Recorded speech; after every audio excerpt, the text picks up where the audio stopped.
The All Smiling Faces podcast is now sponsored by Tyre Spot, the Northeast's leading tyre supplier with branches across the region. Tyre Spot don't just do tyres, they cover everything from servicing to wheel alignment. They can handle every aspect of your car's maintenance. For more information, visit tyrespot.co.uk. Enjoy the episode.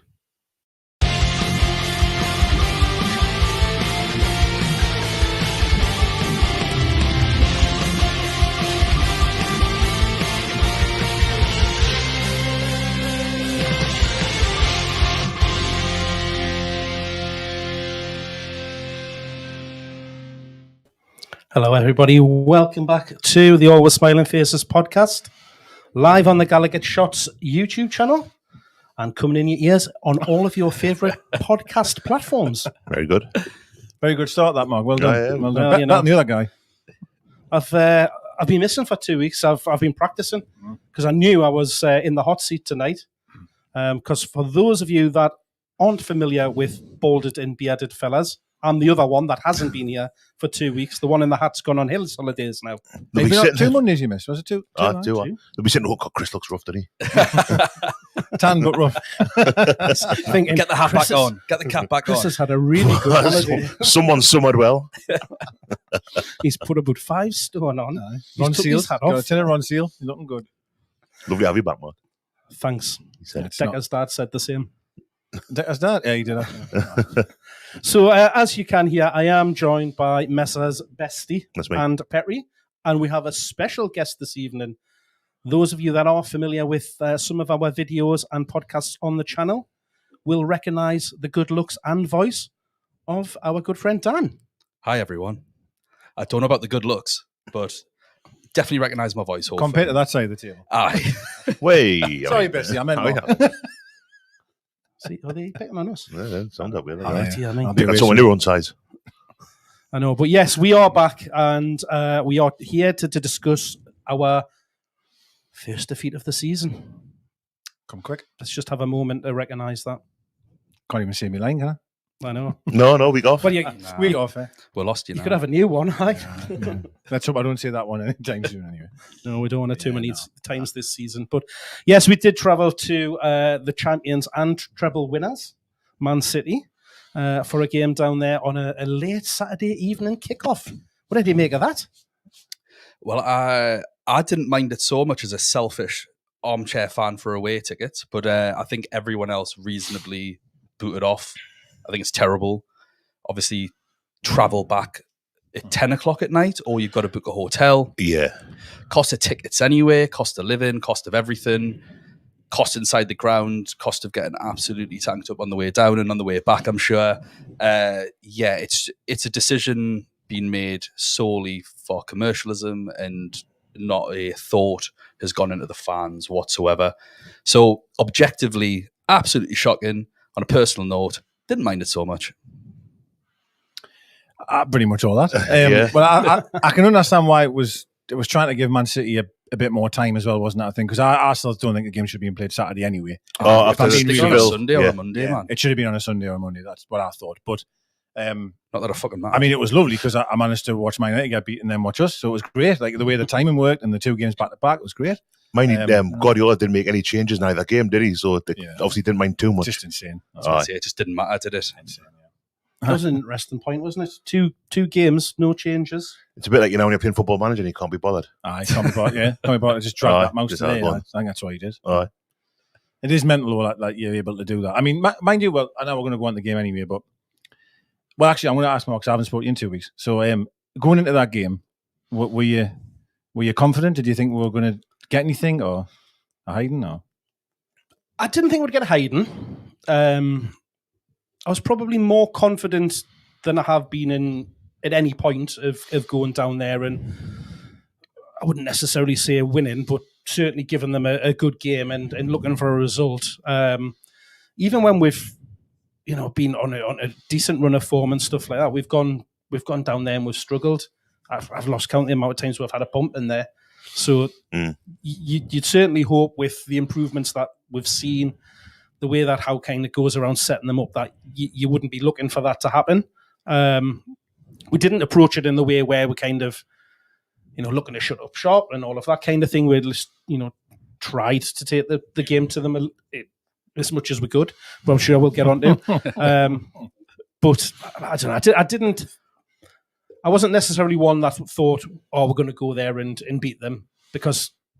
Oh, well, I did. Me too. So why did you think that then? No, well, do you know when you feel that there's like loads of things going your way in the build-up of a game? So I thought, them have only played, literally 48 hours ago, or what it felt like. They've just played a big game as well. It's away, it's far away. You've got De Bruyne's injury, which is coming. It's never going to be a good time to lose a player like him, but it came just before they play us. So I thought, there's another, good thing. We're on the back of a huge win against Villa. Yeah. John Stones as well. Yes. Bernardo Silva. Yeah. So exactly. So there's all these things that are going through my head, and I'm thinking now. To be fair, even though I kept thinking to myself, you've got they've played away and they've travelled and stuff like that. I mean, they play 2 games a week all the time, so them guys are used to it, right? They've done it before. But I just really felt that if there was ever a time we were going to do it, it was going to be Saturday. Now, when I say a win, I mean, well, yeah, I did think. Look, I thought we could win, but I was maybe more hopeful for a draw. Yeah. But I thought we had it in to win. If that makes sense. No, I get that, and that's probably in the hope side of us. That's what I was kind of looking for. Because we did show from kind of last week what we are capable of when things fall right for us, and we can kind of put a result like we had against Villa together. And like you say, there was some good signs going in our favour with the suspensions, injuries, stuff like that. The fact that I had that game, so I can see why you were feeling optimistic, shall we say? I was. I just remember Man City don't start seasons particularly well. Yeah. I thought Burnley created probably more chances than we did. And when you see Burnley creating chances, you get that sort of spark of, well, we're going to create chances and I back our players to take those chances. It turns out that Pep Guardiola did what Emery didn't, and that showed us some respect and played in a way that didn't allow us. I think obviously against Burnley, it's a different game than Newcastle. Burnley are just going to sit deep for as much as possible. You can afford to take more risks at the back. They don't have as much quality up front. It was an absolute clinic on how to play football. It was. I think some people may have thought the game was pretty close. Obviously 1-0. Yeah. They scored from their first shot on target. But when you watch it, 1-0, yeah. Just couldn't keep the ball, could we? And there was one pass in the second half. Edison played out to Kyle Walker, and he, in one touch, controls it and passes it perfectly to Pill. He's about 5 foot in the air. And the quality that they've got, they're just unbelievable. We couldn't deal with their press at all, because you could see like Joe Linton and Bruno in the middle. The ball kind of bounced off their feet a couple of times, a bit loose, and we couldn't. And they just played around ours, just like a couple of little balls around the corner, and they're gone. Everything they tried seemed to come off. You say there about the press, Bestie, and I think what was really evident to me is that we were trying to press them really high, and it just, as you say, it just took one ball, because we weren't just sending one man to one man. There was maybe 2-3 players going towards the ball to press like the players, which was just leaving a lot of spaces in behind and a lot of gaps for them to then kind of utilise just with one little pass. Yeah, they were brilliant. I thought that the way they moved as well, like it got mentioned a few times in the commentary on the game about how Phil Foden was taking Dan Burn away, so Kyle Walker had a run at Anthony Gordon, and Gordon didn't want to defend because it's not his game, is it? He doesn't want to be like in the 30 yards closest to his goal. And time again they did that, and everything like Dan Burn was dead narrow, and it was just all brilliant. They knew exactly how to play against her. That's the thing. Every time one of their players got on the ball, they knew what they were doing. Whereas when you look at our players on the ball in the middle, 1 touch, 2 touch, 3 touch, panic, square. It didn't look entirely like we knew what we were doing to a degree, which I don't think is a coaching thing, because I think generally it's just a bit of an anomaly in that sense. But the overriding impression that I got, largely from Joelin and Bruno, less so from Tonali, I think they were a bit scared. I think I saw fear that where it looked like they had to think about what they were doing, where they don't usually have to do that. You say fear. Do you think they just maybe showed them a bit too much respect? 100% they showed them too much respect. I think that's one of about 1,000 groups I put in one of them. We showed them far too much respect. But it gave me England vibes in terms of when we get to the finals or semi-finals, where sort of two mentalities. I saw Jordan Henderson talk about this after they got beat against Real Madrid in the Champions League final before they then had to play Tottenham. And he says, the Carriers final. You've got, pardon? Was that the Carriers final? The Carriers final, shocker. Well, I mean, he definitely had concussion, like, didn't he, bless him? Yeah. But he said there's two mentalities. You go out with a will to win or a fear of losing. And I think there was and this is brilliant for us, by the way, this is magic, that there was genuine expectation that we could get something away to the best team on planet Earth. And I think that generated a bit of fear or loss. Like, there was some expectation there. And I think if that's the stage that we're at compared to when we're 19th and cacking we're pants that we're going to go down after every game begging Burnley to lose, it's got to be seen as a positive in that respect. Our players in the middle, except for Tonali, aren't that experienced. Bruno's had a few games in the Champions League with Lyon. Yeah. I don't know if Joelinton ever got on for Hoffenheim. Tonali's had 2 full seasons, and last season Milan had about 14 injuries, and he was the leader. The captain was injured, so he was the de facto captain, and he had to sort of lead through that. So he looked the most comfortable for me. His passing a couple of times I just thought was unbelievable. I don't think he had overall a great game, but I thought he was pretty solid. I thought the other two in there, it just looked a little bit frightened, but that's only going to come with experience because we know that they're 2 class players. And you talk about the other 2 in midfield, and I've seen some pretty dodgy comments about Bruno over the weekend. Not on Twitter, is it? Never. On the app formerly known as. Sorry. Was Bruno the worst player you've ever seen in your life, Decker? Oh, no. No, he didn't play very well. What I will honestly say, I still don't think he's played at the heights of what we've seen, when he went on that goal scoring run. And I'm not saying I want him to score goals. That's not what I'm saying. How dare you say you want him to score goals, Decker? When he went on that run, though, and he was scoring a lot of goals, he was really box to box, full of energy. I don't really think he's looked the same because he's carrying an injury for a long time. Yeah, I don't really think we've still seen the best of him yet either, to be honest. There's a lot more to come from him. The more, not worrying, out of the 2, Joelinton was the one that shocked us the most. He wasn't able to compose himself at all in that game or actually physically use his aggression that we see in the pressing and the overall strength. He couldn't do any of that. And that's credit to them, by the way. That's how good them were. Like, I've taken some pelters for this opinion, so I'm going to put it to thousands of people watching now to give me online abuse. Well, 84. So you're ready? Joelinton isn't a central midfielder. I know that's what 80-odd% of our fans want him to be. I think that's what he is. He's not. During his unbelievable run last year, I think he got 8 goals for.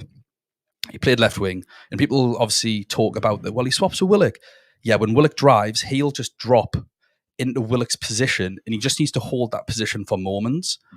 He's not an out-and-out centre mid because his positioning is terrible for a central midfielder. He's a battering ram, puts his foot in, really aggressive, and he's actually quite good on the ball. But it's a criticism I levy at quite a few players, not Newcastle players. It's one I used to levy Joao Cancelo, who people obviously think is an amazing player. He's cracking against Burnley and Wolves and whoever else down there. You put him against PSG, Real Madrid. Yeah. It's the first one that gets hooked because there's a level that certain players can play to. If we want to play Joelinton centre mid against Burnley, Wolves, Bournemouth, these sorts of teams, he's going to do a job. Of course he is, but you can't be playing him centre mid at an elite level against Real Madrid and Man City and Bayern Munich, because them sorts of midfields will just, you saw it, like, yeah, I think positioning was just so it bad. Was I would say in defence of him, like, I would say it's probably the only game out of what feels like the last 80 that he hasn't played well, if that makes sense. But he normally plays left wing. That's the thing. Maybe, but I remember, I'm not saying these are a great side either, but remember the Man United game, I always seem to hop on about this one game where it was Monday Night Football, Longstaff stuck up from it in the interview afterwards he absolutely bossed that game categorically all over the pitch, and that, as I say, it's not really a criticism of Joelinton on Saturday. It was just, I think that also just showed you how much the level is. Yeah. We all love Joelinton, right? And I do agree with what you're saying. I want to just say I absolutely love the bloke. I absolutely love him. But there's a level. But yeah, in certain positions, he could do a job. He could play against that Man City team at left wing. I firmly, absolutely 100% believe that he can do that. But it's just centre mid. it's elite positioning. Oh, yeah, that's yeah. and that's it. And for the rest of the game, spot on. But I just think in those moments, I'd rather have Willock or Long. I mean, Longstaff wasn't great when he came on, I but think he's that's not part of the fit as problem well, there, isn't it? Is that we have still got Little Joe out with a long-term injury. He's going to be at least another month away. Who's another one that you think could come in there. Longstaff wouldn't occupy the same kind of position as Joe Linton has. He'd be on the other side historically. So it is just what you've got available at the time. But I get what you're saying. I think 100% with their midfield, even if you look at it as a weakened midfield, the way that they kind of just played in there, and it's been in the comments as well, the formation and the way that they set up just made it really, really difficult for our midfield to get any kind of foothold in the game as well. And goodness me, Rodri's some players need that. Right? Yeah, and to be fair, I thought Kovacic was absolutely outrageous. Yeah. And you say a weak in midfield, I love him. I think they've got 3 Champions Leagues between them. I mean, Kovacic has actually got about 4 or 5, but he was on the bench. So I'm not including that. In terms of actually playing in a final, I think they've got 3 Champions League.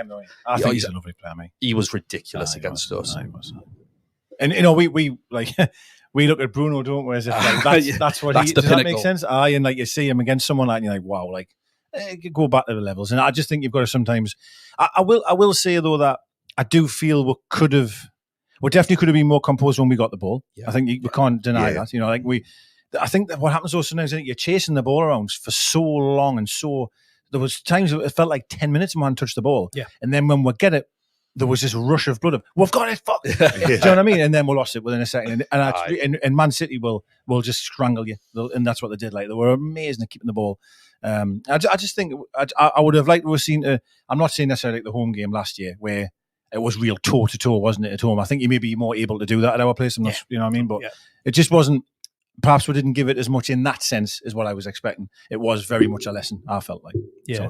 I think with the way the midfield was as well, what we saw from that bestie was Isak was very isolated up front by himself. Yeah, he was. He couldn't really get in the game at all. That first, was it half time he came off Wilson, or was it later on? A little later on. It was like 55 minutes or something like that. He just couldn't. It felt whenever he did pick the ball up, they knew exactly what he was going to do with it. They read him. That he picked up quite deep and tried to take it forward, and they just snuffed him out straight away. Like, he couldn't. Yeah, it was frustrating because we've all seen what Isak does, what he did against Villa last week, the assist against Everton, where you almost think he's untouchable. Where he does all this stuff and you think, oh, no one's ever going to tackle him. But then when he come up again, it's that level. I mean, Man City they're the best team in the Premier League by a fair distance, I would say. Yeah, it's not close. No. As much as Arsenal were top of the table for a long time last season and all that, I think I can't see anyone stopping them this season, Man City, unless like. Well, look at the scenes before the game. I mean, not to harp on here about them, but like they had the 3 trophies on the podium coming out. They had a great display. Yeah, and that was the moment. Did they have any flames shooting out of cannons? Well, I must admit that was the moment where I've just been saying to you that I felt confident. He's injured, he's suspended. Life's great. We're going to beat them. When I seen them coming out with that, I was like, it's going to be tough today. Like, it's going to be difficult. I watched that Sevilla game through the week, and I thought we got at these like. Sevilla had, there was 1-1. That was it. Cole Palmer, he looked brilliant. I've never heard him before. I don't really. He scored in the Charity Shield, didn't he? So a lovely goal. But what I was going to reference actually just before, and I said, we're going to talk about it anyway. When the lineups came up, obviously you were watching it as well, right? Did you see their bench? Did you see the names on the bench? Horrendous. Oscar Bob, and who's Oscar Bob? Like, no offense, Oscar, if you're watching. Oscar Bob, and I lit out loud. I said that in the point. Oscar Bob. They had Nathan Aki. Maybe Cole Palmer. Yeah, they was on a bench. They had my mate Oscar, Rico Lewis, and that was probably Rico Lewis is a first teamer, and then I think that was about. I don't know if they had McAtee on the bench or not, but then beyond that, like literally it looked never. Well, though, right? But it was they had no options. They didn't need any. If we caused them any problems in that first half, they were stuffed because they're going to change the game with Cole Palmer and Rico Lewis. Yeah. Versus Harvey Barnes, Wilson, that caliber of player. So, but I mean, just the players on the pitch did the job. I get it. I agree 100%. Yeah, and I just think that I was just shocked when I seen their bench, thinking, hang on, if them, for example, lost Haaland today, maybe one more player, Yeah. I didn't feel I had a lot to call on. That's just how. And it's, No, I didn't totally know these agree. players very well, right? So I'm going to get wrong here probably. But That's no. just fantastic comment from Dan Whitten. Totally sums up Newcastle supporters. Wait until we sign Oscar Bob next summer and we all think it's nailed on, isn't it? Yeah, 100%, yeah. Come on, probably, we need to sound clip that. Who's Oscar Bomb? Yeah. That's going to definitely come back and bite us. But yes, but it was just, I did look at their bench and think, hey, this is not much on there. Like, and I did say Oscar Bob like dead loud. Like, Oscar Bob! and like you say, that's what then led us to believe that there might be a good chance for us to get something from the game. But obviously didn't. But no, but we've looked at some of the not so great about the game at the weekend.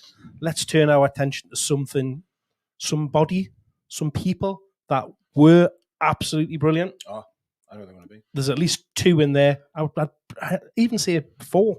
But let's focus on 2. Any guesses? Botman and Shea. Yeah. In one. Outstanding. How good. Brilliant. Absolutely superb. Outstanding. I mean, Haaland, he had a couple that he dragged wide with his left foot. One or 2 that Pope saved with his feet. But other than that, Botman, he dealt with them really well. Yeah. Really, really well. I think we're one of the only sides he hasn't scored past it. Main road. What's it called? City Manchester Stadium? It's the Haaland playing at home for 90 minutes, because obviously he gets subbed off early for some games, is failed to score at the Etihad twice, both times against Newcastle. Was Lascelles? I thought Lascelles did a great job last season, remember? You know what? He did a really good job on him last year. Other than the first 6 minutes when you give the freedom of Manchester to Gundogan, I think it was my best player that day. Yeah. I thought it was fantastic. But yeah, Botman and Shea were absolutely unbelievable in that game.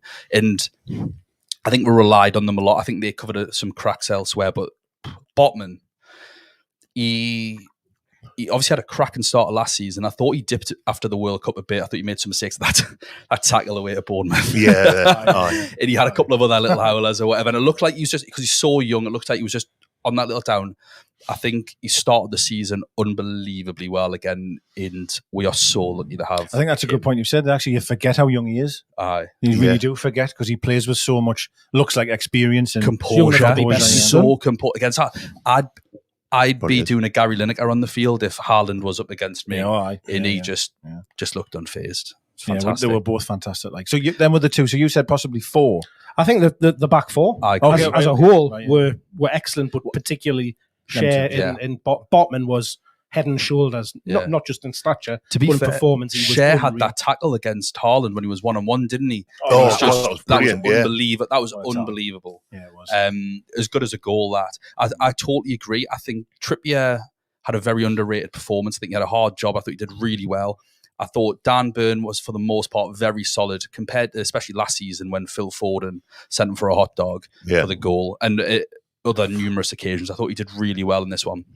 I actually thought Tonali didn't do himself a disservice. I don't think he was amazing or brilliant or anything like that, but he was the one further up the pitch that looked to try and stand and be counted. He looked composed on the ball. Like I said, there was 3 or 4 passes in that game that were just absolutely mesmeric. Yeah. He just, it's one man. He can't really do too much. Yeah. Unfortunately, other players were just out the game. I thought there was a lot of times as well, certainly on the right-hand side, where, you know, like we normally build up from Trippier to Almiron perhaps, or Bruno. They really shut that down. Like Trippier just was turning and just had nothing on. You know, and that's obviously credit to them, of course. Yeah. But that's where we then have to be. We have to move our chess pieces different, don't we? We have to then change to try and flexible. And I felt like, obviously you mentioned Tonali, like I thought Bruno, Joelinton, Gordon, Isak, Miggy just couldn't really. To be fair, Miggy had some like opportunities where we broke, and obviously with his pace was allowing him to break, but would never really make the right pass. There was a spell, a 10-minute spell after about an hour, 70 minutes or so. Yeah, we got at him a bit. My cousin was after Elliot Anderson came on. Yeah, he was. You know what? Yeah, I'm glad you mentioned Elliot Anderson. I thought he looked really lively when he came on. Really lively, bit of a bright spark. Took the game to them, fearless. That's sort of exactly what we're crying out for. Yeah, I agree. He did give us something different, didn't he, when he came on? But we are jumping ahead a little bit there. I think we do have to touch on the goal. I've seen some comments, and there's some comments in the chat tonight around Pope, and should he do better? Bestie, as our resident goalkeeper. Should he do better? I don't know. It's weird because it's a well hit one and it goes in just behind the post. I think what's happened is Pope's gone to save it and it's moved away from him just enough that he hasn't been able, because he's up in the air, he hasn't been able to kind of manipulate his body to get a good enough touch on it. I think I'm like 60-40 that he probably should do a bit better. But I'm sympathetic as well. I'm similar to that, where I think he probably could have done better. I think it was a hell of a strike and a hell of a finish, by the way. I will say that. He had the freedom mind, didn't he? He did. That was literally about to say, if anyone wants to watch the goal back, go on YouTube, watch it back, whatever. He should never be in that position to shoot. If you look, he's playing as a number 10, and he's just, because of our flat 3 in the middle, he's just drifted in between the lines. And neither Bruno, who probably should have been in that position naturally, but wasn't because he's flat, but Joe Linton's looking right at him and doesn't get across to him, even though he's a little bit further away. It's probably not his man, but when you can see danger, you should probably go there. And in the end, by the time he's had the shot, I think Tonali's the closest to him, and he's on the right. But when I say closest, he's still absolutely nowhere near him. So for me, people can blame Nick Pope, say he should have done better. We should have shut that down straight away, because the ball comes to Foden. It's a simple pass. In Alvarez has just drifted. He's just drifted away from our entire midfield 3. So I personally, if there was someone to blame, it was a hard job running your bollocks off against that lot. Must just be so fatiguing mentally, physically. So it's not to be too harsh, but if I was going to put blame on anyone, I'd put it on those 2 midfielders for just allowing them to get anywhere near the freedom of Manchester again, personally.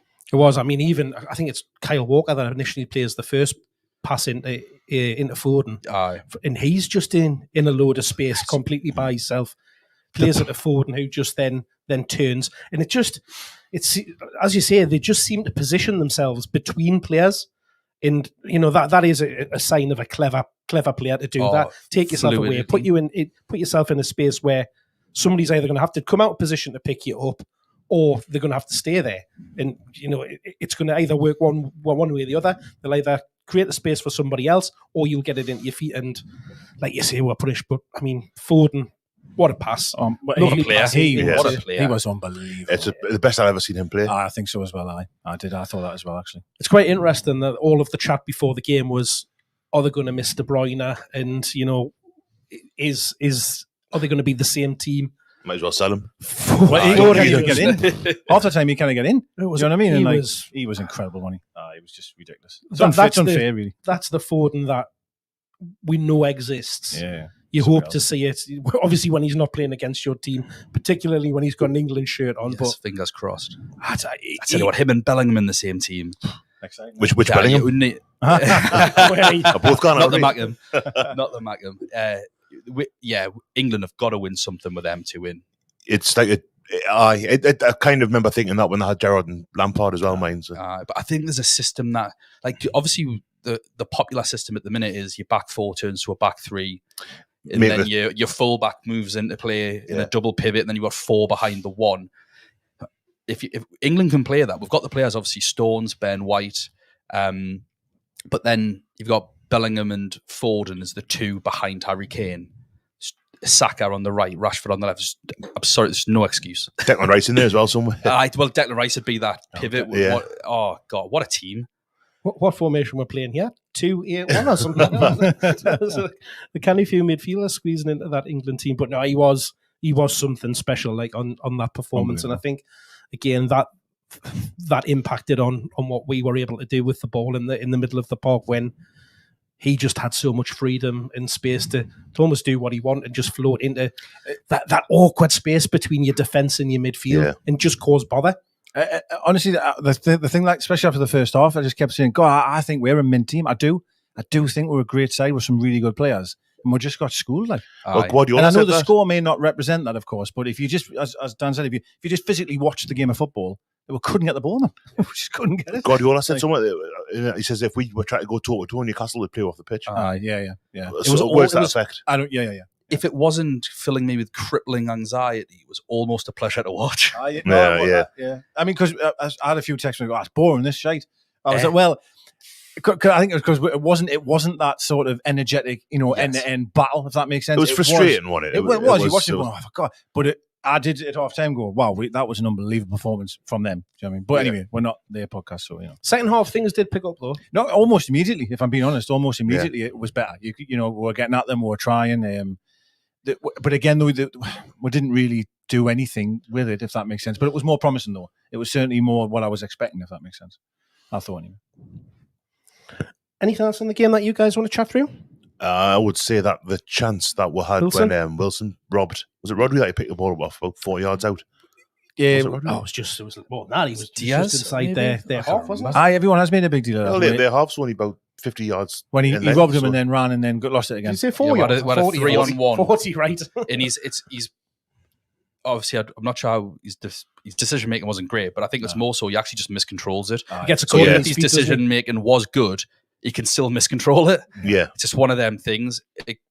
Again, when you've not had a lot of the ball, you panic. That's where I think it is. Like, I remember the game last season when Wilson had a chance where he just didn't quite connect with it. And I forget if it just went straight through to Edison. And there was one where Gordon stood on the ball. Do you remember that one? Yeah. And we didn't have any of that kind of chance this year. It was totally nullified. Remember Joe Linton missed it. Remember that game? He did. We didn't create too much clear cut. One of the clear cut chances was Bruno's scuff where he rolled it off and he tried to do that foot thing where he studs over the ball. He just didn't move it away from his body enough. And I still love you, Bruno. Yeah. And Oscar Bob, if you're watching. Oscar Bob.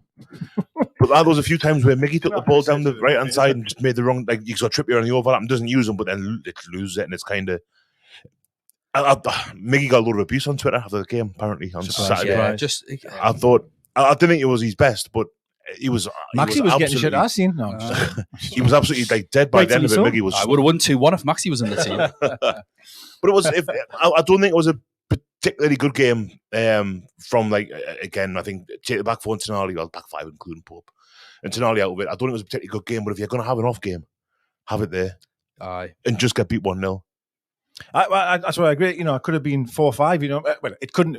The performance didn't deserve that. If that makes sense, we weren't literally backs to the wall here. But you take the 1-0, you move on. But I also think you take it as experience, and how we'll be saying that. This is the level that we want to get to, right? This is what we want to try and become. Yeah.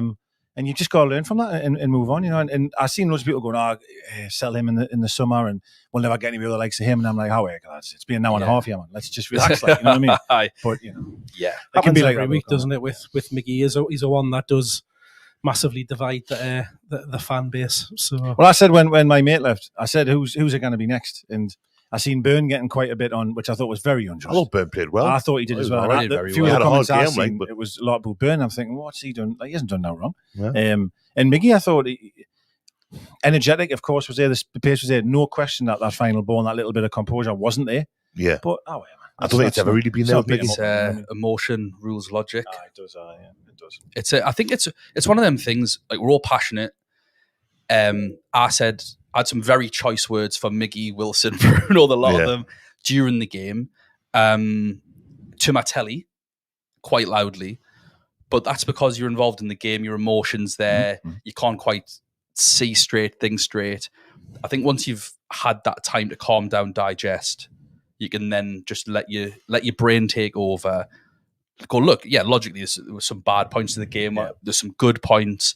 But ultimately, it's one game in the season. What are your expectations? Yeah. I was lying to myself before the game. I'm like, we're going to win the league. It's just right up here. I totally carried away. And that just resets, and it's just important now. You just support the lads for the Liverpool game. Job done. None of this out. Just if you're feeling emotional watching the match, which you should do, you're absolutely right to feel disappointed. You're absolutely right to feel upset or sad. Just put your phone away. Don't go on the app formerly known as Twitter. Just have your little outburst to your missus or whoever's with you, or to the telly or whatever, or to your mister, whoever. But just remember, about 2 days later, you're probably going to feel differently, and you're going to look like a bit of a mug. Well, I'd said if I'd rather, they were telling me, because we've got two tough games, right? Man City and Liverpool, back to back almost. Yeah. And I'd said, well, if I can only win one of them, I'd rather win next week. This is the time when I was absolutely, because I want to beat these. I really do. So I mean, if looking at it, I'd rather win them both. Pragmatically, we're more likely to be in competition with Liverpool come the end of the season. And Man City will be 20-30 points ahead of us by anyone. But we want Liverpool, to beat these on Sunday. I've not been very impressed. For all of them 3-1 at the weekend, I've not been that impressed with them so far. So I'd rather get points off them. Yeah. And it would be nicer as well because it's Klopp. It's just nicer. Yeah, aye. It's just for everything. I just can't stand them. Let's hope it doesn't go the way it did last I season. know. Yes, God, I no. felt like that. Like what I'm saying now, well, get after them. Well, I think we'd won like 20 in a row at that point. It felt like, we're going to beat these, and we just didn't. We battered them though, didn't we? We played them off had the park, 10 though. minutes of utter madness. Yeah. Was that the Pope thing, wasn't it? We had the Pope thing, but it was about 10 minutes where they got both their goals. And it was and the we same goal twice. Give them the goal. It was just a eye. Long ball over the top. It was like the goals we scored against Villa, more or less. But before that, were we could have been 3-0 up. Isn't it always funny that you can score 5 goals exactly the same? I wasn't meant this was shit. Aye. But we will move on now and go to our weekly Q&A session. So if you do want to get some questions in for me and the rest of the lads here, do drop them in the chat. We've had a few in already. So we'll dive in and let's see where we go. So first one on from Blue Rhythm Boy is around Pep, and you'll have seen that he was very complimentary both before and after the game, and in his comments around us as a team. Blue Rhythm Boy says Pep is always complimentary of our club and fan base. He has a big connection with Sir Bobby. Yeah. Do you think that he'd want to manage us one day? No. If he did, then it will be 10 years down the line, I think. He's not going to take one as a project as a Champions League-ish team. He's going to want what it be. I can't see him managing any other club in England. I think his next challenge will be outside of England. Where do you go? Because he's done going national. Because he's done Spain, Germany, Saudi. I think, well, if he wants to start Aberdeen. notching things off his bedpost, he's probably going to have to go to Serie A. Yeah. But, I mean, Serie A's improving. I think, personally, for me, just for me, I think Serie A's certainly the second most exciting league in the world, or in Europe. I don't watch the Brazilian league or anything like that. He's an expert. Mark's an expert. Yeah, but in terms of La Liga's slowly crumbling away. The Bundesliga's all right, but the quality's just not quite there. Whereas Serie A's on the up. It's if anyone is interested in watching any other kind of league, I'd recommend Serie A. That changed thanks to Gasperini's Atalanta team. Mm-hmm. Very much reminiscent of the 96 Entertainers for us. Very reminiscent of that. So maybe that's where he'd go. Maybe he'd take on one of those clubs. But again, the money's not quite there. I think he'll be at City for a while, but I can't see him. He's done England in every way possible. I can't see him just moving on. I was going to say PSG there to see that. I still have this feeling he'll go back to Barca, for one more stint. That's the way I think he'll go. I just have a feeling that it didn't end very well. It wasn't nice, was it, the way it ended? Don't disagree. And I just think that could... Do you not think it's too early in his career to be doing things like that, though? Oh, no. Well, I think he's going to be at City for a while. I can't see him leaving Man City for a long time. And I agree with Dan that I just cannot see him going up to that club in England. I can't see the point. You know what I mean? There's no reason to. Why? Fast forward a few Wrexham. years when we, Wrexham. overtake Man City. Bring Ben Foster back out of retirement. I mean, he wants an end of season trip to Vegas with Ryan Reynolds and Rob McElhenney. That's what he wants. He's the greatest for me. He's for what Guardiola. he's done. I think he is. I really do. What I will say as well, and it's nice for us. I think we're very quick. I know I am. It's just jumping on when a manager says something bad or doesn't agree with what we think. Klopp's one of them. He just always seems to stick the night. And do you know what it is when I look back at it now? That comment he said about the only club that'll bother is Newcastle about the 2 on the sideline. Yeah, I think I probably took that far too personally. I remember watching it. No, I did. Doesn't sound like a football fan at all. I watched it. I was like, what's he on about? And then when I sat and thought, I was like, well, he's probably right. And he's laughing about it. Why did I even get me nicked? I was twisted about that. It's because it's him. It's because it's Klopp. Exactly. They had the carry on. But I never heard Pep say that. Pep's always really complimentary, as you've mentioned. And I suppose maybe that's why other fans, I like him even more. You know what I mean? And I do. I think just has a bit of class about him. He really does. But I also think he's not daft. I don't think he wants to poke the bear. Yeah. There's no need to, is it? You're right. There's no need to do that. It's a bad move mentally to be poking the bear. If he starts slagging us off, you don't want to get Joe Linton wound up. Yeah. You'll just. I think even the clip to a little bit similar, but that we've all seen of Eddie Howe with Ten Hag in terms of listen, lads, this is what he said. Exactly. Let's go and give him a quick game type of thing. It's just extra spice, right? I've said this for years that when I see things on the paper, back in the olden days, when there's newspapers, I just pin it to the board, you know what I mean, and say, lads, read that. This is what them think of you. Crack, go and sort it. You know what I mean? Arsenal did that. I appreciate. I don't think it was anything that Eddie Howe or the club said, but I think they had a lot of social media posts from Newcastle. I think they replayed the Amazon program. He did all that in the dressing room before that game against us. Right, And Arsenal were outstanding against us. Brilliant. It's James last season. But to your point, like and you're right. There's no. Why would you want to antagonize? Why would you want to do that? Yeah, and Pep, listen, half of it might be that he means it, and half of it might be that I didn't want to poke the bear here. You know? Yeah, they're the best team in the world. They're great, fantastic, and then we'll beat you anyway. You know what I mean? Another question in from Ricardo. So we saw Livramento make his debut on Saturday. Came on with a little cameo towards the end. He did play a little bit higher up the pitch when he came in and played on the right wing, which I think we chatted about that in the WhatsApp group before the game, that he'd never played there in his career. So it was interesting to get him to come on and see him in that position. So big chunk of the budget's gone on him, looking as potentially Kieran Trippier's understudy.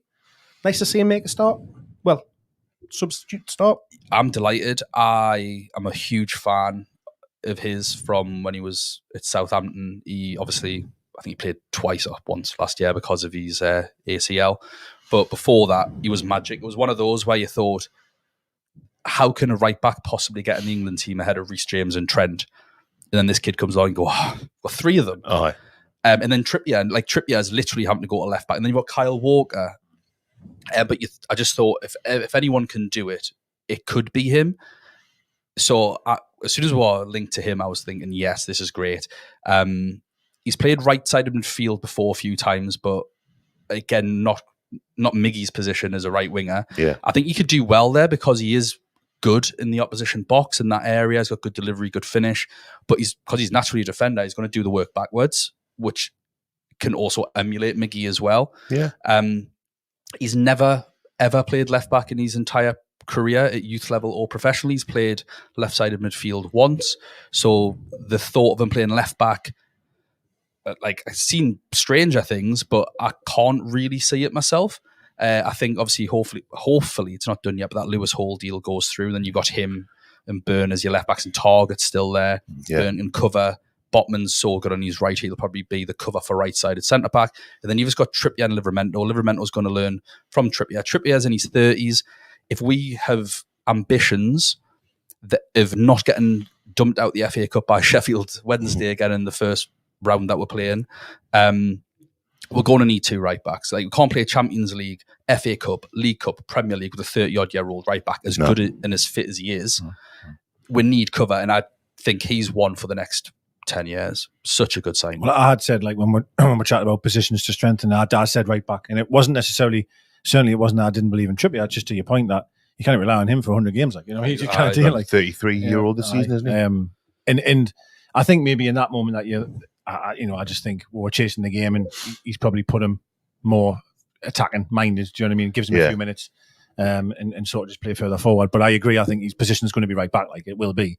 And I think over the season you'll play a lot of times. I'm not saying splitting time exactly the same as Trippier, but you're going to see a lot of them. You know what I mean? Now, obviously, he's had a bit bad injury though as well, hasn't he? So you've got to be careful with him. You know what I mean? You can't just rush him back in and stuff. But luckily for us, we've got such a capable right back now. I love him a bit. Yeah. We don't need him to come in and do anything at the moment. We can just nurture him in and all the rest of it. You know, and fingers crossed he will be one for the years to come. I think so, definitely, given his age and the experience that he's got. Exciting signing. Yeah. And speaking of exciting signings, we've also heavily linked, and we've seen him pictured a number of times with another young fullback on the other side of things, left back, Lewis Hall. How exciting is that one? Well, listen, I'm not saying I'm an expert on this kid, right, or anything like that, but I think I've seen him play. Why are you? Yeah, 3 times, right? I've seen him play 3 times, and twice I remember watching the full game, and I remember texting. Wasn't the lad you was up, but it was my other mates, and I texted him, hang on, this kid looks unreal. I'm sure it was Man United away was one of the games I watched him. He's so composed on the ball, just honestly, absolutely brilliant. Positionally switched on, and I was actually shocked how young he was when I watched him play. Again, similar to what I mentioned about Botman. You know, when you see someone so composed, he was playing away at Old Trafford. I'm sure it was. I think they got beat 4-1. They did get hammered. Thanks for that endorsement. For any FPL nerds out there, they do underlying stats for bonus points. So they got beat 4-1. He's a defender, and he got a maximum bonus in the game. So he played a 65-yard pass with his weak foot He's a really, really top talent. Class. Oh, he's just brilliant. Like really good. So, and I know. Listen, I know you like Dan Burn, and I don't dislike Dan Burn at all. But to the point we've made earlier on, maybe about Joe Linton, I feel this position even more so in the modern game. Fullbacks are so important, Massively, and Dan Burn is not going to be the fullback that gets you to where we need to be. It's just not. Matt Ritchie. No offense to how do you thoughts there, Mark, on what it does to Matt Ritchie standing in the first team squad? He can go back to the right wing. There's no problem there. There's always a space in the team for Matt Ritchie, regardless of where he wants to play. Fair play. Stick him up front. Bingo. So, yeah, nice, exciting one. Do we think that is the end of the transfer window done and dusted? Tobias is wondering. I think so.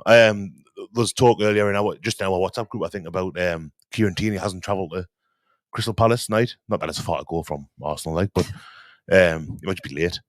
But are there any implications there? And I don't think so. I don't anticipate. Eddie Howe on Friday. To be fair, that was me asking that question, and I'd completely forgot Lewis Hall was on Lewis Hall because it's taken Hall's forever to announce done, him. but the announcement He's been linked to a Real Sociedad or something, I'm sure. Has he? To Kieran Tierney, which would be a strange one, I think. But I quite like seeing. But then I was going to say English, but he's Scottish anyway. I like seeing British players going abroad. The honest lad, the Arsenal lad's the one that just signed. He's injured, so I would be surprised if Timber. Timber.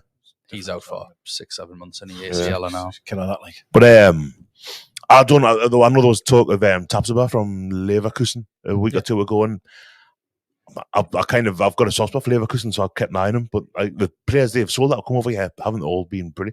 Kai Havertz, he's at Arsenal now, might do a bit better. Like, and I kind of think that I don't know what it is. It's a thing of the Bundesliga. You going back when you mentioned it earlier on, I was thinking of Jadon Sancho, who looked unbelievable in the Bundesliga. Bundesliga attacks. At all. Timo Werner. Timo Werner, from Leipzig. But then you've got absolute worldies like Joe Linton. Yeah. I just think it is very tough to come over here in this league. This league, it's the hardest, man. It really is. Yeah. I just think sometimes it may take them longer or whatever. But Diaby looks good for Villa. I think he looks very live. Yeah, he does actually Leverkusen again. He didn't sign for us. I do think we're done. Like, I think that's it. And to me, it's been a great window. I'm very, very happy with what we've done. 4 first teamers. Yeah, I know the 2 young fullbacks who aren't going to be immediately. There's always January. Oh yeah, it's injured. Yeah, course, January job done. Like I think we've got if we get Lewis Hall in, we've got enough cover to be okay. I mean, our December's rotten. The amount of fixtures, I think we've got 7 fixtures in December. We're going to need a thick squad for that. Like, so I think the most exciting thing for me is I was trying to work it out, and I'm sure we can play a full.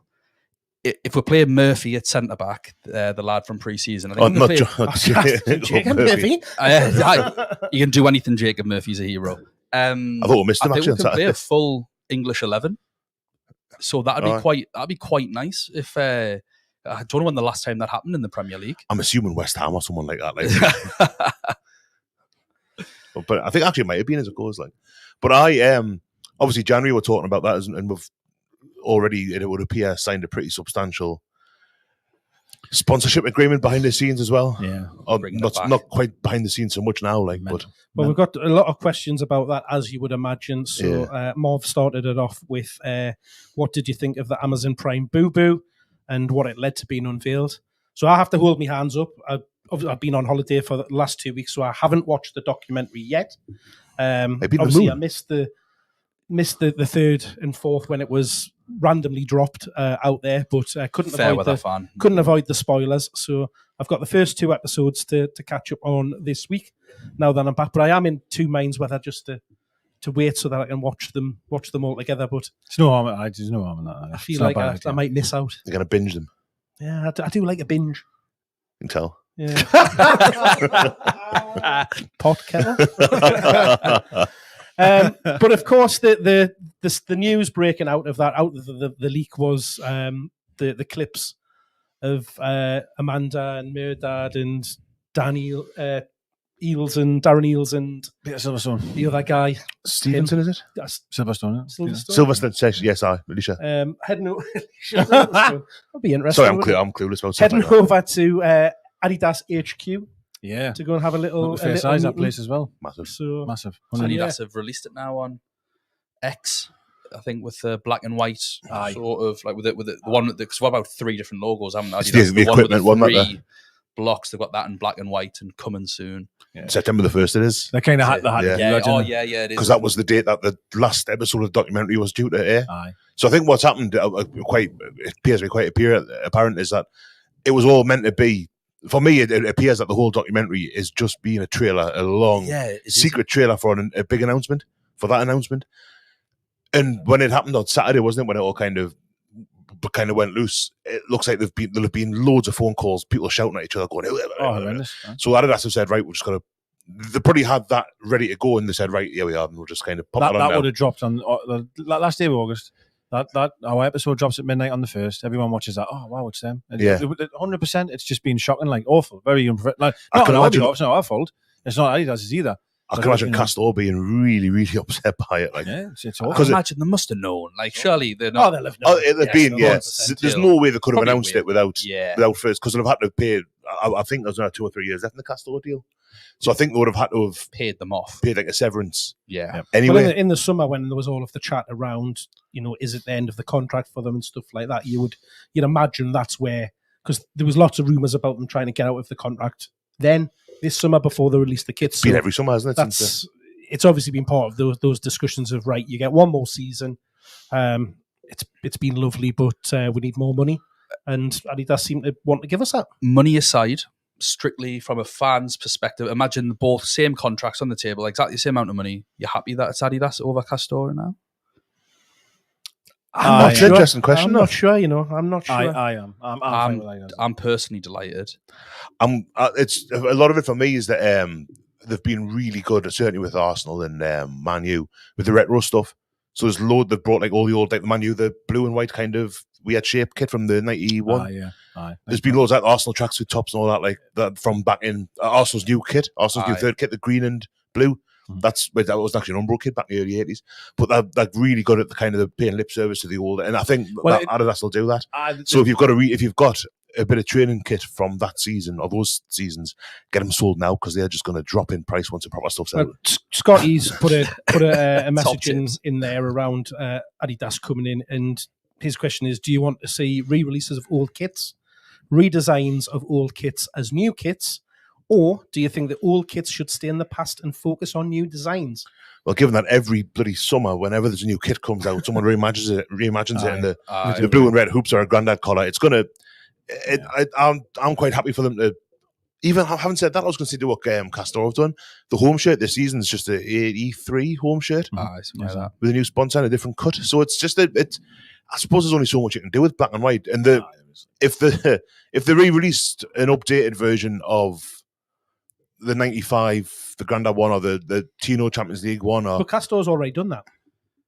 Not the way that he does. Decker's wearing it tonight with the big 4 on the front. And all I can see is number 4, isn't that? No, I think a few things I'd say on this, right? So, first of all, the documentary, episode 3 is unreal. Like, episode 3 is absolutely. I've not actually watched. I've only watched the first one. It's on now, but I watched that, then I was just about to start 4, and then it obviously went. Yeah. But 3's amazing. But what I've loved is obviously the drum that they're banging all the way through. Really is, we have to be better commercially in order to be what we want to be. That's basically the drum they're banging all the way through it. And I found it interesting with the Seller situation, the sponsorship of Seller, and that there was, I can't remember the number, but he said something like 1,000 companies wanted to be on the shirt. We're down to 9 now. Yeah. And then now we're down to 1, which is obviously Seller. And of course, yes, the Adidas situation. But the thing is, with not just with Adidas, Nike's the same. You've also got to worry that you just have templates of the same shirt to span it to every single club or national side, for example. And that, I'm always worried about that as well. I think that's a little bit less prevalent with that kind of that top, the blue chip. Well, that's what I was going to say. So Arsenal, for example, and you've mentioned Man United. Yeah, Real Madrid. I would hope that way you would like to think will be one that just doesn't get thrown a template from Oxford or something. It'll be ours, right? It'll be out, and to the point of when you're watching it, when you see them like doing the presentation, it's all the retro shirts, and Amanda's like touching all the old ones, and she's like, God, like when we were going to buy the club, this the footage I seen was of the shirt, and they're showing you that white and green one, the one I mentioned. I've showed you a picture of just before. I love that shirt. Like, you know what I mean? Shirt, yeah. It's not a taupe, but it's kind of think of the name of the colour now. Yeah. But it's like a bluey greeny. Aye, another brown in the middle. Shop begins with a T. Some Turquoise. Teal. Teal. Teal. Kind of teal kind of colour, my guy. That's the one that they're showing you on the presentation. And to me, that's just saying, listen, we can adopt these colour scheme and it'll suit your needs, for example. Well, You know what I mean? You know what I mean? But I do think we will get retro gear, and I'm absolutely fine with that. I'm personally fine with that. And I can also understand, though, but look at Arsenal's tonight.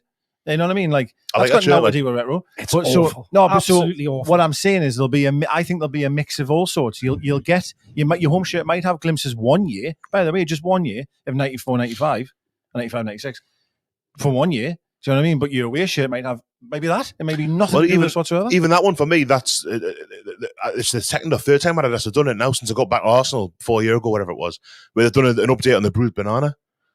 Oh, right, yeah. To me, that's just to say it's like a variation on that. What kind of bananas are you looking at? That's look like that? bruised banana. I've never actually heard it referenced as that bruised banana. Oh, it's quite in football shirt parlance. For me with the kits, I'd say I like a homage.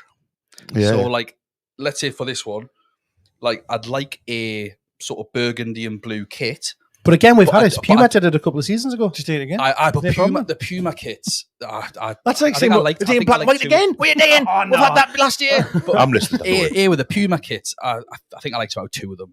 But I wouldn't want stripes or hoops or whatever you call them. I'd want, maybe like a blue, like a dark blue background, and then maybe a different pattern on that was burgundy.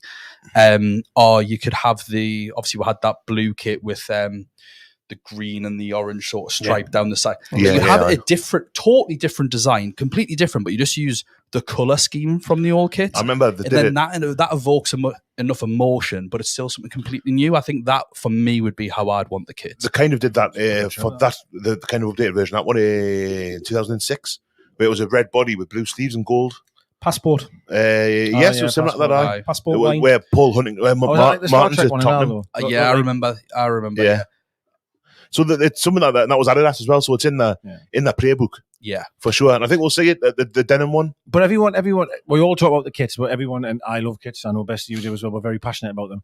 But I love the training gear as well. Though I love a good zipper jacket. I love a winter coat. Like I'd wear all that. I wear that gear more than the tops. Well, it's funny you should say that. I had an Adidas Newcastle dressing gown back in the day. Like, it just dropped off as in the end. I wore it for school and stuff like that. Like. Someone said that. Yeah, Joe's asking, will Decker bring a tent to camp out inside the club shop once Adidas take over? Yeah, well, I do go nearly every day. Like, it's shite in there, lads. It's rubbish in there. It is shite, though. Let's be fair. I've not been in there for a while now. Terrible. It's like prison. It's terrible. Not that I've been in prison, like, but it's just all this time. But I would hope that they revamp all of that as well, and I just hope the staff and they'll be alright though after whatever's going to happen. Well, I might go back to what we used to have, the Adidas club shop. In Monument the store and stuff like that. Got to have it in more places. I don't know. It's a strange thing because obviously when that was there, like online shopping wasn't nearly as popular. Whereas now, I think the price of having a shop on the high street. Well, there's one in Metro Centre, right? There's one in the Metro Centre. It's a Castore shop. Technically, it's a strange thing because it only sells Newcastle stuff. It does, like that. Yeah. It's a bit. It's half and half. Right side as you go in's Newcastle, left side's Castore. It's all kids. It's all kids on the left. It's all kids. Castore down that way. I was in there today, and I will have you know that. That's not like Hugh Jack in a club shop. Another club shop I was in, yeah. I am a bit of a sucker for a club shop, like. So. I wonder if we'll get, because Castore Spurs is amazing, you know. Castore's limited edition training kits that they bring out for every game in the second half of the season. I wonder if we'll have an update on that with Adidas. We haven't even had to confirm that this is what's happening, by the way. That is honest. I mean, obviously it is. It's not like us to jump to conclusions, is it? It was lovely though. No, I don't want to spoil it, sorry, because people haven't watched it, doesn't matter.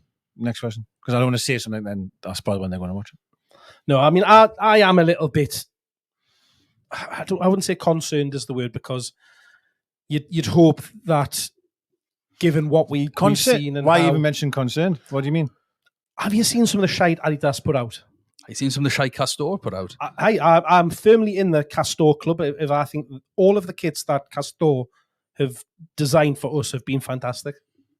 I think they've been. I really like all of the Castore they have been kits. all right. Even that green one's. That you like now? I like it now. It's more so like it's like all the delivery problems that they've got, isn't it? Yeah, The customer 100%, service and all that sort of stuff. The embroidery of how the right Newcastle. I get that, and you know what it is. But again, you look at the Adidas stuff that came out there. It was just as bad. I couldn't care less. Me, I find it hilarious when people are losing their mind over like new ones. absolutely not a soul is looking at how the embroidery of how Newcastle's written on a badge. Going back to Adidas for a second. Too many T's. Arsenal released their home shirt, which I must say is lovely.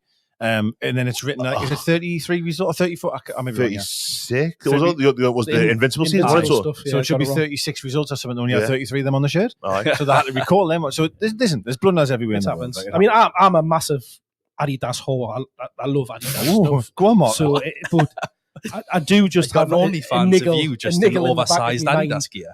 mind around what some of the kids. How that they about put undersized together. Adidas gear? Little crop top.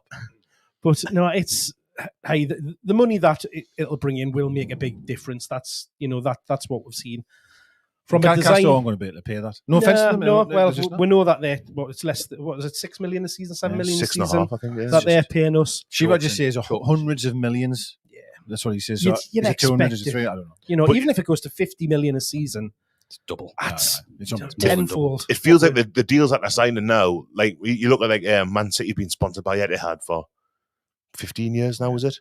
Arsenal with Emirates, that's been that since 2002, I think. The Seller one for us and the Adidas one, it feels like these are kind of bedding in the stuff for long term. Oh, 100%. Like, it's kind of gearing up to be successful and all that, and we'll have Seller on the front of our shirts for, as long as the Saudis run, I'd imagine. Not the state, obviously, just the PIF. But, no, man, I'm excited. I'm looking forward to seeing what they'll come out with. I hope it would feel a bit lazy if they just said, we'll do, like the first Castor one, they did the Granda collar thing. And I don't think it was a bad shirt, but it felt like a bit of an easy kind of, a bit of a tap in. Say that, but we all bloody loved it, didn't we? Well, we love tap-ins. We love tap-ins. Name Shiva's bar about the shit. We love tap-ins. Just do them. I wouldn't have minded a tap in on Saturday night. Well, true. I want every tap-in gone. You know what I mean? I want more Granda collars. I like Granda collars for me normal shirts, for T-shirts. Henleys, I think, is what the posh term is. Welcome back to the 1990s with the Always Smiling Faces podcast. No, and it will be very, very interesting to see what they do. We've only got to wait about 9 months before we'll see any of it, but it can only be good. It's strange that it's announced so early in the September the 1st, the day the transfer, the summer transfer window ends. I find that I'm surprised what Castor must be getting a decent size, because Castor they're paying us £6.5 million a year, but they're an up and coming. They do a lot of the Formula One. They do the England cricket team in a minute. They've got Leverkusen, Wolves, Villa, Rangers up in Scotland. They've got loads of new contracts that they're signing. Adidas will have been paying them a canny, but then are they going to be announcing? Is it just an announcement? We're agreeing this, or are they going to start putting stuff in a club shop straight away? Surely they've got to wait until the Castor license expires. I think they can't change a first team playing kit. No, it'll be next summer. But which begs the question. Well, do you know what it is? Right? Could it be? It does seem a weird time, the 1st of September, to do it. Why not just wait? But maybe it's because the January window is coming. Well, that's so what Scotty was saying there. Have they announced it for January FFP? Yes, it might fit that. It might fit that window. Possibly. You know what I mean? Yeah. I wonder if it means that the Castor kit's going to be really cheap all season, because everyone knows. I imagine you've paid 70 quid for whatever it's been. The Champions League badge has fallen off. It'll be like £8 now. You know what I mean? I hope so. I'll get mine straight away. Do you think we'll see, Bestie, a classic 90s tale of the last game of the season? We could be wearing the new shirt like we used to do. Gosh, maybe. What is last game of the season? Is it? Well, I definitely want a sunset goalkeeper top. That's they can get in the bin. They can go. I'll allow that. I'll 100% allow that. The keeper tops tend to be. Ironically, the keeper tops are the ones that tend to be templates now. Oh, that was technically because Rangers had a version of it. They redid the classic World Cup ones, didn't they? The keeper tops recently. They did, but it was like leisure wear rather than being like what the World Cup. Weirdly, I know it was Umbro. Umbro have done a thing where in Brazil, and only in Brazil apparently, where they've done the old 90s style, like the one that Schmeichel wore at Man U for a certain spell. They've released a new version of them in Brazil, but nowhere else. So Adidas, I mean, but that's that like leisure range, whatever. I think you'll see a lot of that. They did a thing for a few World Cups ago, where like you could get an updated version of the 94 Spain shirt, and I think one of the old Germany shirts and all that. So they do that. Adidas are really good at that kind of thing, because they understand there's a lot of money to be made in nostalgia. So I think Christ, the amount we talk. The whole reason we like Adidas is because we had them for a couple of seasons when we were good. That's it. Let's forget about the point where we're shite for 7 years out of that deal. Well, we don't talk about that. And we had some kits that were pretty ropey as well, to be fair. Yeah. But we had some fantastic shirts that they did, but we had some Shockers. Absolute howlers.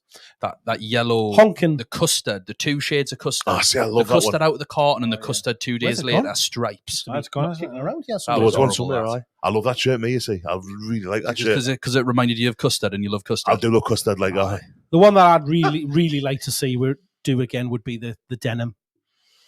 The blue. Well, the look at that one a lot. that. The look at Lush. on the. It's lush.